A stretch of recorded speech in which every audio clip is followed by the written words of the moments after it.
Assalamualaikum warahmatullahi wabarakatuh. Selamat datang di channel Joyo The Explorer Channel.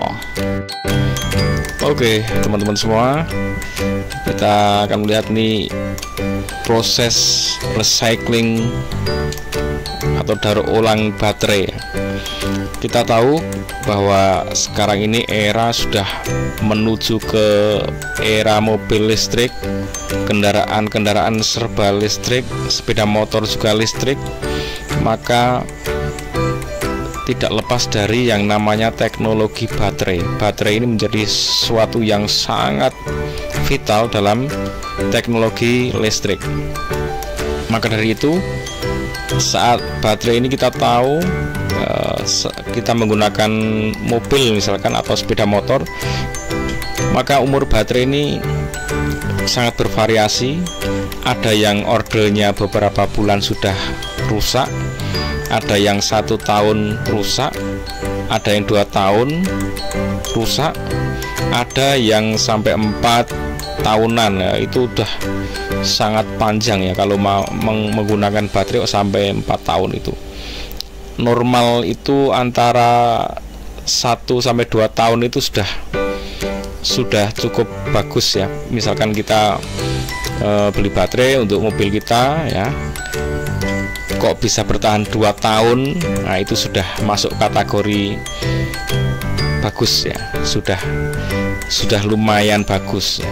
Karena saya pengalaman pernah pakai baterai itu 4 bulan sudah soak ya, sudah jelek lagi. Saya juga pernah mengalami sampai 3 tahun baterai itu awet. Jadi bener-bener tidak bisa dipastikan berapa umur pakainya. Nah, untuk baterai ini tentunya ada proses daur ulang, karena nanti semakin banyak baterai di dunia ini yang digunakan untuk kendaraan listrik, maka teknologi daur ulang ini menjadi sesuatu yang harus sangat dipikirkan ya, karena akan sangat banyak baterai nanti. Sementara kalau sangat banyak mobil, sangat banyak baterai, dan baterai ini memang harus ganti terus, maka teknologi daur ulang itu sangat mutlak diperlukan. Nah, ini baterai ya, salah satu contoh. Ini punyanya Volkswagen ya. Jadi dicek masing-masing baterainya dari tegangannya macam-macam. Kalau yang udah nggak layak, maka ini akan dihancurkan teman-teman. Ini akan dimasukkan ke ruangan penghancur ya.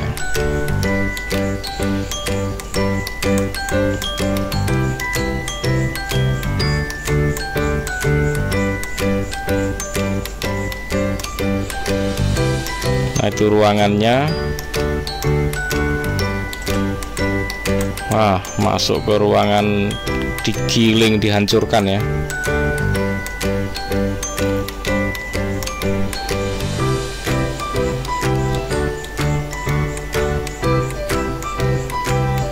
Oke, kalau di proses ini kita nggak lihat secara detail, karena ini hanya memperlihatkan baterai yang sudah nggak layak dihancurkan. Lalu proses setelah dihancurkan ini adalah dipisah-pisahkan lagi dari partikel-partikel penyusun baterainya itu dipisah-pisahkan gitu ya. Seperti ini, semacam diayak ya, magnetic separator ya, pemisahan secara magnetik.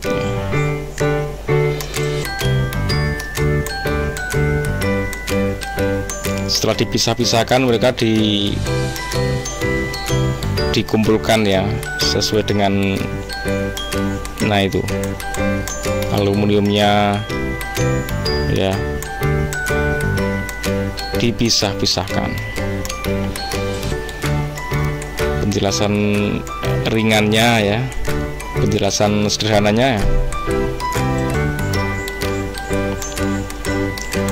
Nah, itu teman-teman, yang tadi setelah dihancurkan lalu dipisah-pisahkan.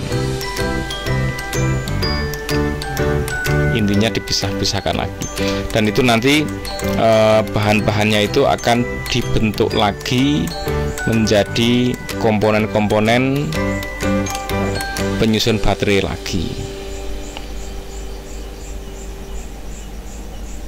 Dalam keadaan darurat, baterai kendaraan listrik harus dimasukkan ke dalam air secepat mungkin.